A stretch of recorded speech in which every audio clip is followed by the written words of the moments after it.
So, hello everyone. Today we will start the module 3 characterization of interfaces. So, the first lecture in this module is methods for surface tension measurements. So, before we will start this lecture, we will recap the module 2. So, in the module 2 we discussed about the surface tension, surface energy, then interfacial tension and interfacial energy. Also, we discussed the thermodynamics of the interfacial energy.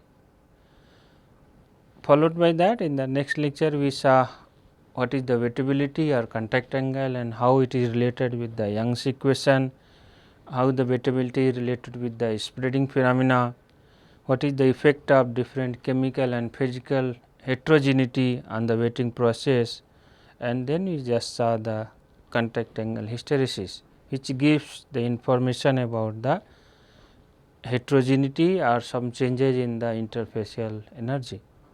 In the last lecture, we discussed adhesion and cohesion. We also briefly discussed a few examples of adhesion in biological systems. Then we discussed the adhesion mechanisms based on the JKR and Hertz theory. So, JKR considers that interfacial layer is deformed, or you can say it considered the adhesion, while the Hertz theory considers there is no adhesion. Then similar to the contact angle hysteresis, we also discuss the adhesion hysteresis. So, in today's lecture, we will talk about the various methods for surface tension measurements. As you remember, the surface tension or surface energy is related to the work of adhesion, and work of adhesion is related to intermolecular forces or intermolecular interactions. So, that is the theoretical, but today we will discuss experimentally how we can measure the surface tension or interfacial tension. So, there are different methods like detachment method, shape of liquid drop method or the dynamic method. So, we will discuss what are the different experimental methods are available to determine the surface tension or interfacial tension. So, different surface tension measurement methods are classified in the three categories. First one is the detachment based method, second one is the shape of static drop based method, and third one is the dynamic methods. The detachment based method means it includes that you are having a liquid and you are contacting it with some objects, then you are detaching it, and once you are detaching it, then there will be some adhesion forces, or you can say some force will be required, and that force will be equivalent to the surface tension. So, different methods in this category are the drop weight. So, we are going to exactly monitor the weight of a drop. Then ring method, in this one we are going to bring a ring into the contact of the surface of a liquid, then we will pull out the ring and determine the surface tension. In this Wilmep slide method, apart from ring we are going to have a plate. Next method is the, if you can capture the shape of a static drop, then you can calculate the surface tension. So, we can have two different type of drop, one is the hanging drop, other is the drop on the surface or sessile drop. So, we will see the pendant drop method, sessile drop method, also we will see the spinning or rotating drop method. Apart from this, we will also briefly discuss about the various dynamic methods. So, which includes method in which we are having some sort of fluid flow. So, fluid flow means we will just see flow method, then we will see capillary waves and the maximum bubble pressure method. So, we will start with first detachment based methods. So, this detachment based method, as I told, we are going to put objects initially into contact with the liquid and gradually pulling away from the surface. So, if you put in the contact and pull away, so you require some additional force, and that force is exactly equivalent to the surface tension of that particular liquid. The surface tension of liquid, it means it is having some sort of cohesive or adhesive force at the interface, and that offers resistance force when we detach that particular object, and that resistance force is equivalent to the surface tension of that particular liquid. So, depending on the shape and size of the object being used for the detachment process, we call either a ring method or the plate method.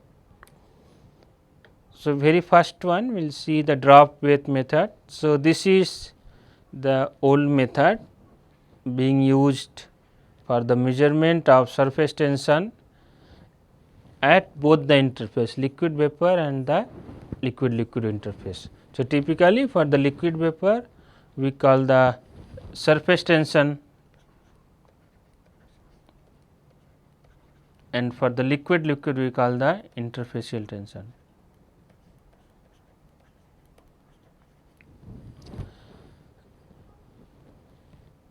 So, the main theory or the principle behind this method is the maximum force to support the weight of a drop is contributed by the surface tension.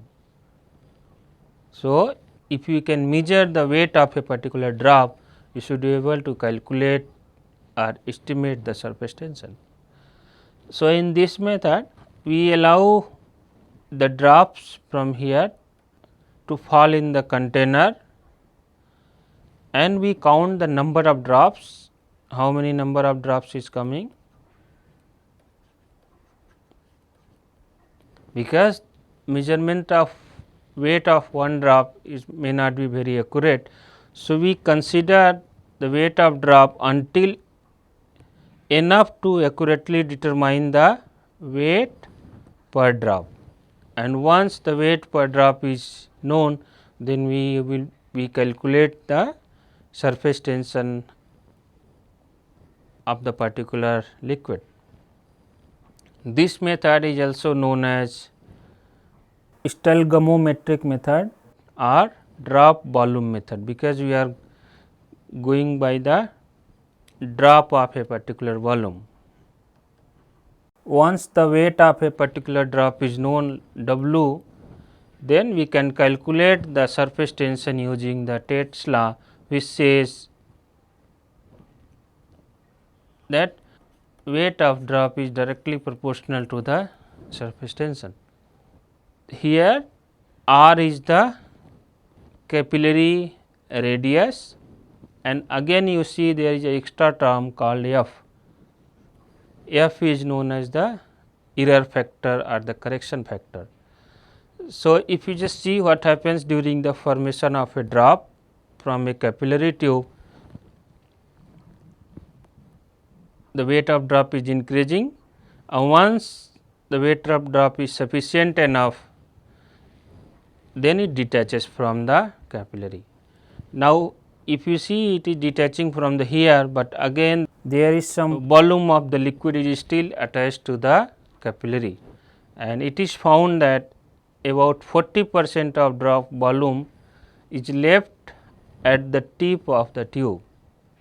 So, in that case the actual drop volume is lower than what it should be. So, that is why we can write W as a W dash, and here we are to consider this or to incorporate this error, we are adding a error factor, and as you know this error factor is coming from the what is the size of the capillary radius, as well as there is some leftover at the tip of that capillary. So, Harkins and Brown proposed the error factor as a function of r upon A. R is the size of capillary, A is the size of the drop, and as we know the A is a function of drop volume to the power 1 by 3. So, we can say this correction factor or error factor is a function of size of capillary divided by the size of that drop. So, the W weight of drop we can calculate simply by the W is equal to m into G, and for the F this is the table given. From here you have to see what is the ratio of R upon A. If you know the ratio of R upon A, it may vary from the 0.3 to 1.55, and correspondingly we have to choose the value of correction factor. So, value of the correction factor, if you see, it is varying between 0.55 to it is coming 0.73. So, this is the value of correction factor. So, it is very simple method. What it says, the formation of one drop is supported by the surface tension. So, the weight of one drop is directly proportional to the surface tension. So, if you can measure the weight of one drop, you should be able to calculate the surface tension. So, this is the weight of one drop divided by 2 pi, r is the capillary radius and F is the correction factor. Next method is the ring method.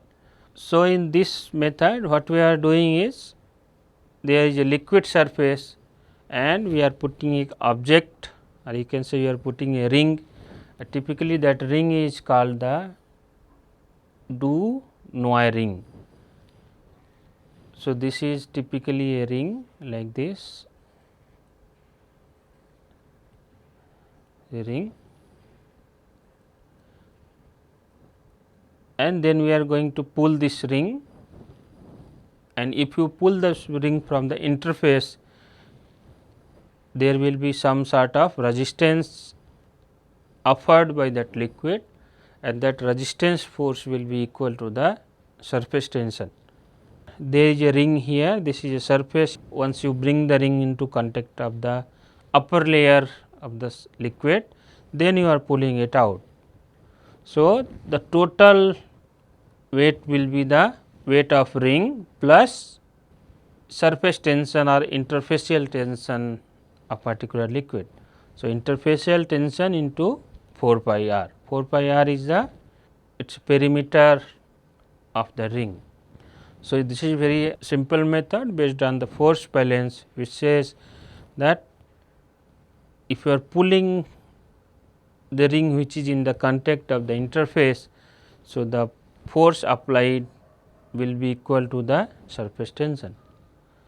So, if you are having a liquid here, this is the liquid, we have put the ring here and we are pulling it out. So, this phase is the liquid, this phase is the vapor. So, this is the liquid vapor interfacial tension. If you want to measure the surface tension of any pure liquid or pure benzene, toluene, so you can put and apply the ring to pull it out. But this method can also be used for the liquid interfacial tension. We are having the liquid 1 here and liquid 2 here, and at their interface we can bring the ring and we can pull it out.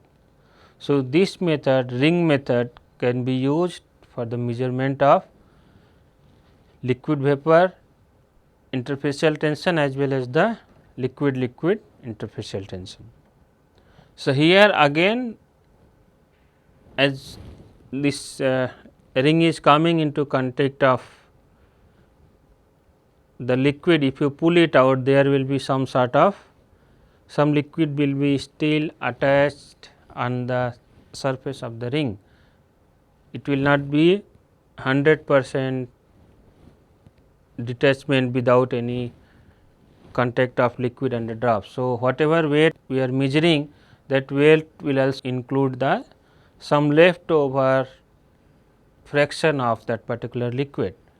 So, considering this, Harkins and Jordan proposed the correction factor, but here the correction factor will be the function of two parameters. One will be, of course, this is the radius of ring and the size of the, or you can say the thickness of the ring, and apart from that other will be the same as we discussed for the drop volume method, that will be the function of volume. So, volume function will be r q upon v and r upon r. So, r is the radius of the ring and small r is the thickness of the ring, and r v is the meniscus volume, and accordingly you have to take the r cube value, because at the meniscus this is the particular contact. So, we can say here the correction factor will be the function of two parameters r q upon v and r upon r, and you can simply say whatever the surface tension we are getting, and P is the ideal surface tension, and whatever we are measuring is coming because of the experimental error. So, if you multiply P with the correction factor, so that will be, it means gamma is equal to P ideal surface tension into correction factor. So, if you can calculate the correction factor, you should be able to calculate the ideal surface tension.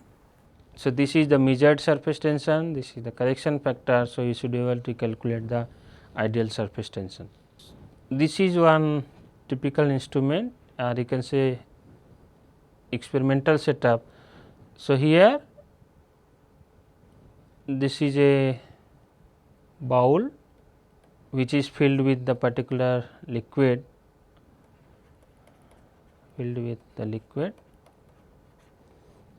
and what you are seeing, this is the ring.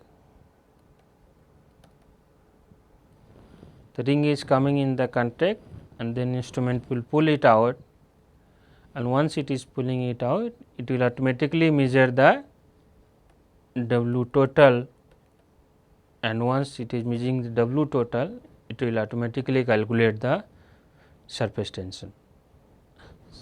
Typically, the material used for the ring, it should be inert, so that it should not interact either physically or chemically with that particular liquid. So, we use the platinum ring because it is a light as well as it is the inert, and this instrument is known as the tensiometer.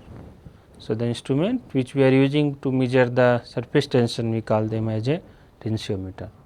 So, apart from ring method, we can also use the other object which will come into contact of the liquid, that is like a plate. This is a liquid, you are having a plate here. So, that is known as the Wilmé slide method or Wilmé plate method. So, here we are having a thin plate, again the material of the plate, it should be inert as light. So, we mostly use the platinum materials. It is dipped perpendicular in the liquid, and once it is at the surface layer, we pull it out, and force experienced while the pulling it out is equivalent to the surface tension, and which is measured again by the either a microbalance or the tensiometer. So, W total will be the weight of the plate plus the additional weight is coming because of the surface tension. Surface tension into, of course, what is the perimeter of that particular plate which is being used for this experiment. So, once you pull the liquid out, you can see there is a formation of certain angle here. There is a formation of certain angle at which it is pulling it out, and if you consider this, the length is plate is L, then this perimeter will be twice, because both the side of the plate is coming into contact, twice L cos theta into the surface tension. So, the perimeter will be twice L cos theta, and 2 is coming because the plate is being contacted from the both the sides. So, the advantage of this method is this method does not require a consideration of the correction factor. This is the first advantage, and second advantage is the accuracy of this method is 0.1% if the liquids are wetting properly to the plate material. So, in these methods we take either the ring method or the plate method, the liquid should wet to the either the ring or the plate, then we are pulling it out and we are measuring the surface tension or the interfacial tension.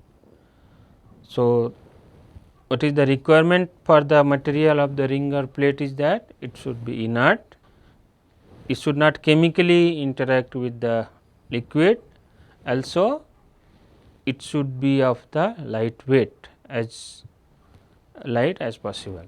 So, we mostly use the platinum ring or the platinum plate, but again it should be perfectly horizontal.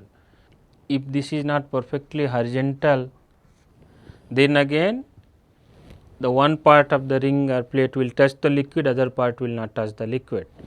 So, this is the liquid and your plate is not horizontal and you are pulling it out, then this is touching the liquid, this is not touching the liquid. So, again we are going to get some error in the results. So, the liquid same for the ring as well as for the plate. So, it should be perfectly horizontal, so that whole length of the plate or the whole perimeter of the ring should touch the interface and it pull it out. So, now we are going to analyze the shape of a static drop.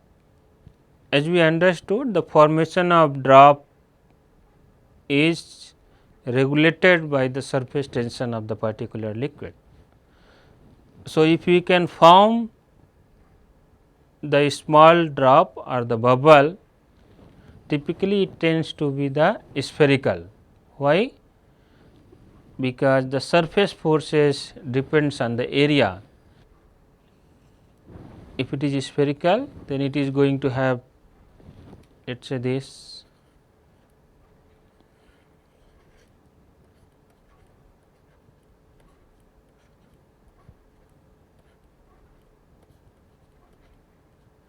there is sort of force is applying all the direction.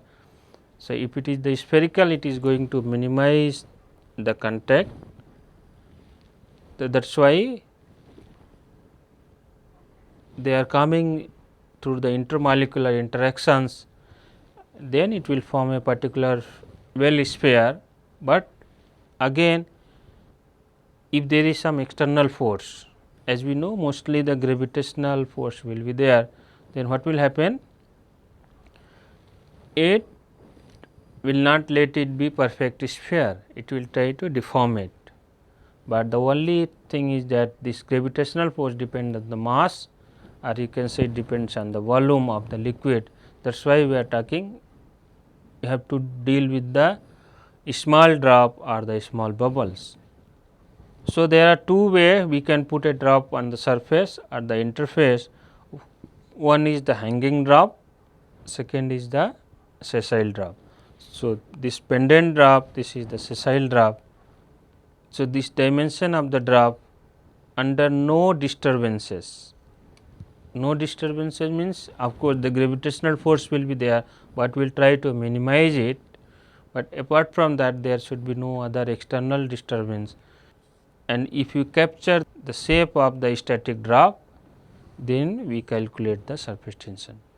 The first method is the pendant drop method. So, here the liquid is forming a pendant drop, it is coming downwards, it is forming a drop here. So, liquid drop is suspended in the medium. So, that medium may be another liquid or it may be the air. So, if it is the liquid, it will be the liquid interfacial tension. If it is the air, it will be the liquid vapor interfacial or tension or surface tension. So, as we discussed, the surface tension gives a spherical shape, while gravitational is responsible for the elongated shape. And the drop hanging from the tip grows in the size because of the hydrostatic pressure difference inside the drop as well as the external region of the drop. And because of this pressure difference, we can calculate the surface tension using the Young's Laplace equation. So, which says Young's Laplace equation says surface tension is equal to delta P into R. But here we are having the delta P is the P internal and P external. So, why we are having inside and the external region? Because the drop is not spherical. So, if we take the middle point, so this is the R2, R2 is the radius at the middle point of the drop and R1 is the radius as the curvature. So, inside we are taking radius as the curvature and external means we are considering as a perfect sphere at the middle point of the drop. So, it is going to have two radius R1 and R2.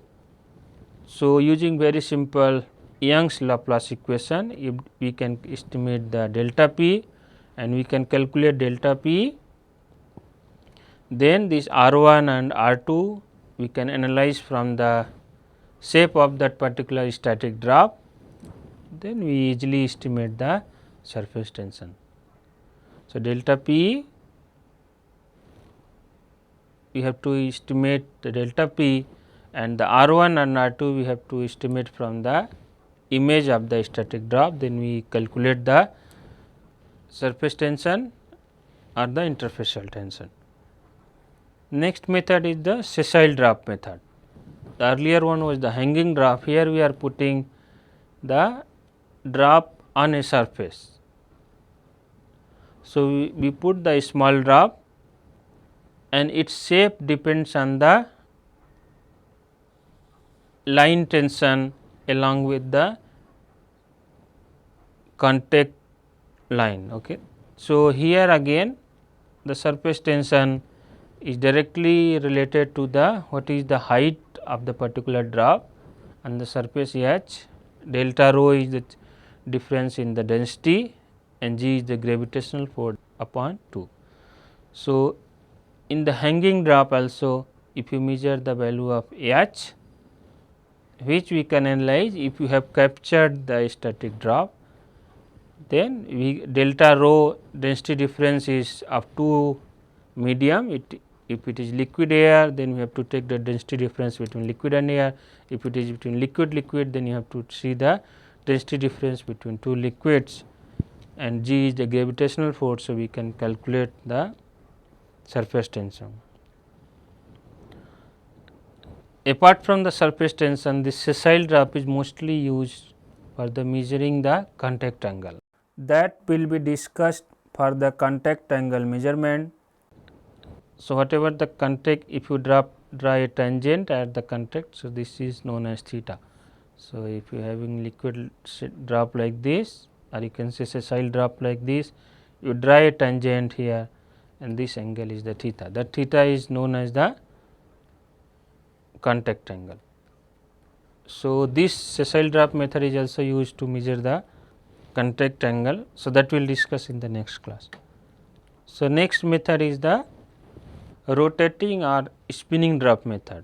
So, in this method you are having a horizontal tube which is filled with two immiscible liquids. So, mostly it is used for the measuring the liquid interfacial tension. It is having two immiscible liquids, but here then there is a difference in density also. The density of B is higher than the density of A, means this is filled with the dense fluid and a drop of lighter liquid is put here or inserted here, then we rotate it.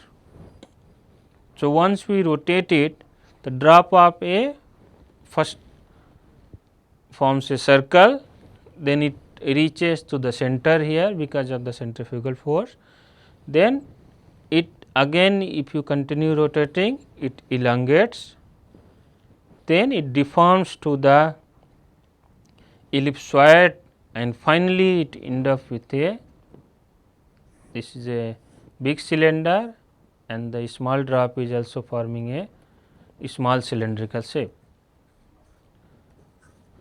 So, if you capture again here the shape of that interface or shape of that particular drop of A, we should be able to calculate the, I estimate the liquid interfacial tension. So, that why this shape change is happening, because the liquid drop is experiencing both centrifugal force as well as the interfacial forces. So, because of this there is a deformation of the shape, and if you can capture the image of the static shape. So, as we told, there will be centrifugal force because which is coming because of the rotation, and of course, there will be the interfacial force between the two liquids, and this interfacial tension is related to the speed of rotation, difference in the density of the two liquids, and r is the drop radius. So, the drop radius r we have to analyze from the image, a drop shape image, or you can say the drop shape.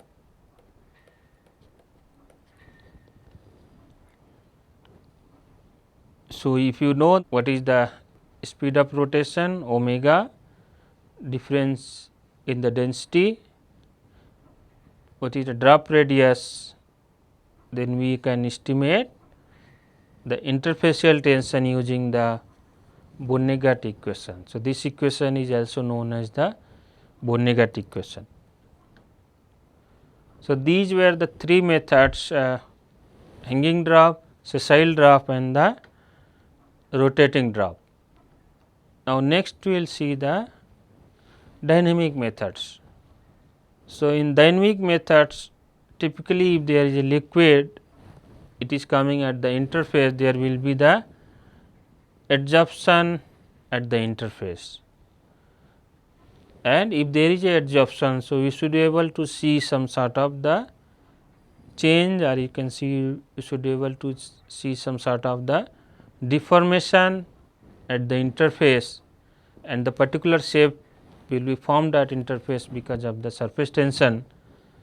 So, if you can measure what is happening at the interface, we should be able to calculate or estimate the surface tension. So, especially if this is a dynamic method, so we require a advanced computer control devices to monitor what is happening at the interface in few millisecond to a scale of minute or so.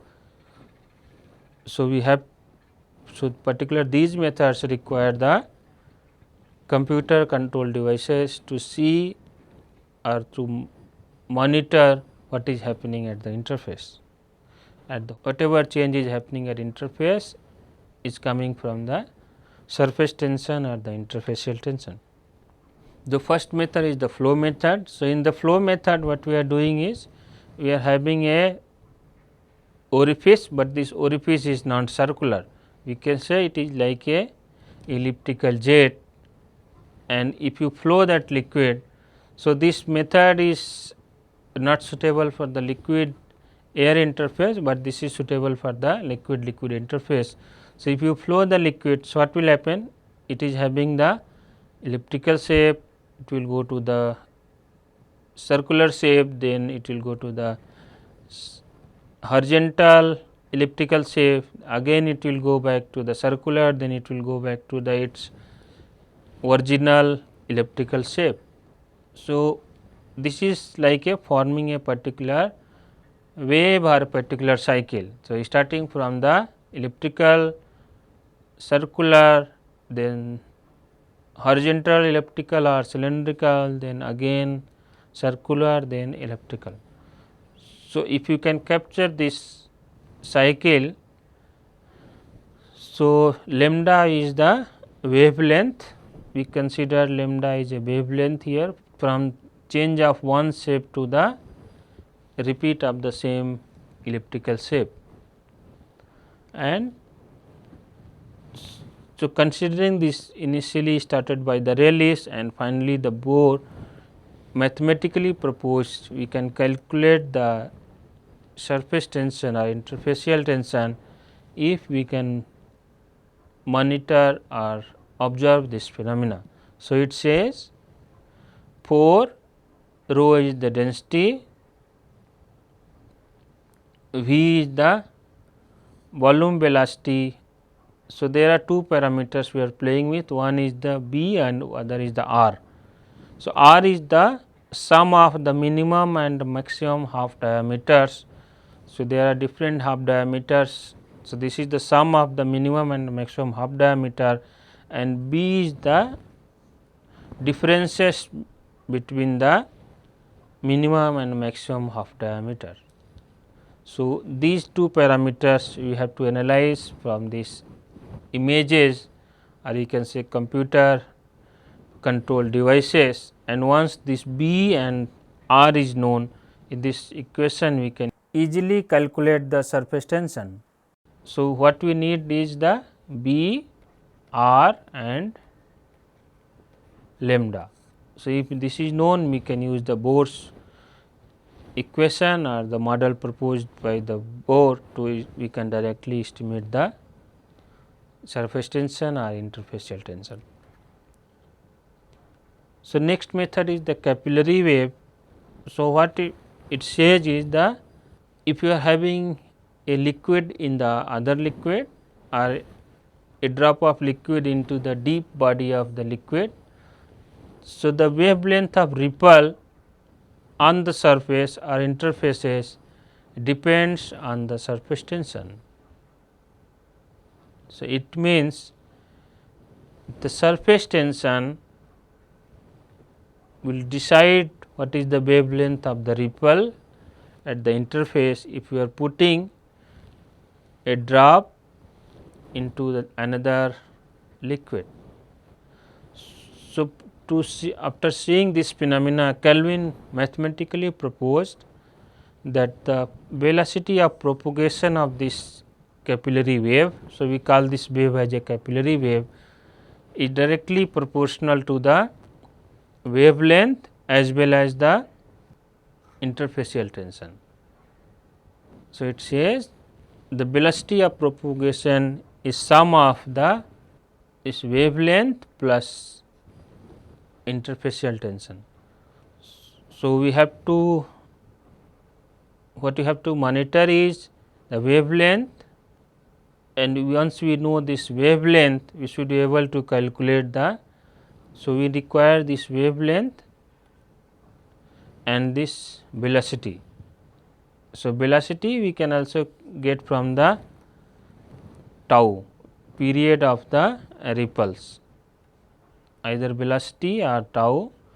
So, if you can estimate these parameters from this computer control devices, then you should be able to measure the interfacial tension by the model proposed by the Kelvin. So, it says if you just rearrange this, you should be able to get the density into wavelength ka cube divided by 2 pi into tau ka square minus g lambda ka square wavelength square density upon 4 pi square.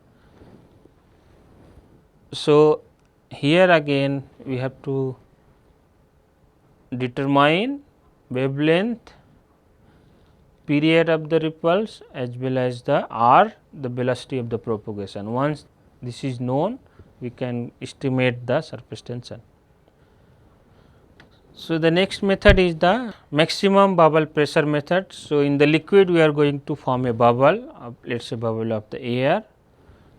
So, what this method suggests is the, if there is a formation of the bubble, so the pressure required to form the bubble is related with the surface tension, or you can say the interfacial tension.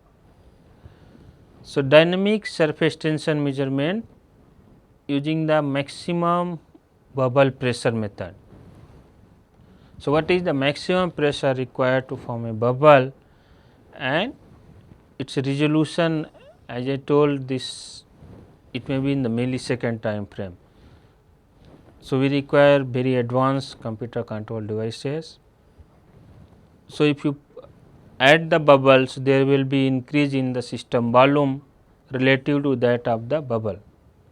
So, if you can track the bubble formation frequency, in order to track the bubble formation frequency, we have to use some electrical or acoustic sensors. So, once the bubble formation is known, so you can see what is the maximum pressure required to form the bubble, and as well as we will see what is the size or the radius of the bubble. So, we should be able to calculate the surface tension and interfacial tension with the Young's Laplace equation. So, this technique is mostly used for the surfactant and the polymer solution, where there the adsorption of surfactant and polymer is taking at the interface. So, we will just see one example. So, here the ring tensiometer was used to determine the surface tension, and the diameter of the ring was 19 millimeter. So, with different time, what you see, with increase in the time, it is pulling and measuring the weight, but there is some decrease in the weight also. So, what does it mean? It is reaching to the equilibrium with time, and typically if you just see, it is starting from 0.92, it is going to 0.90908. So, it takes about 55 seconds, you can say, about the pulling process completes in the 1 minute, and then this is the constant. So, this is the, so this particular mass will give you the, what is the value of the surface tension of that particular liquid. So, if you remember how to calculate based on the ring method, so the surface tension will be m g upon, here capital R is given, so it will be 2 pi r. Let us consider f is equal to 1, because correction factor is not given here, let us consider correction factor as 1. So, this is the m is given 0.92, you multiply with the g 9.81, 2 pi r is given here, we can easily calculate the value of the surface tension. So, the surface tension, if you plot the value of surface tension versus time, it will be like this. So, it will start from here, and because of some equilibrium it will reach. So, this is the static or the equilibrium surface tension.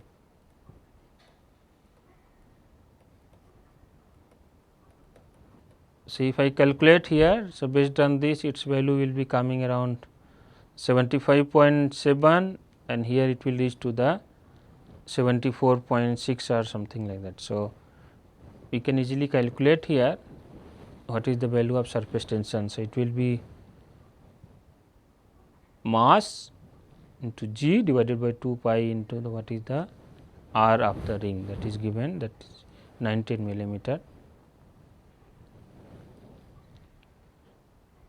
So, in this method the surface tension of water was measured, and if you just see, so there are two phenomena is happening. One is the pulling of the ring, then pushing of the ring.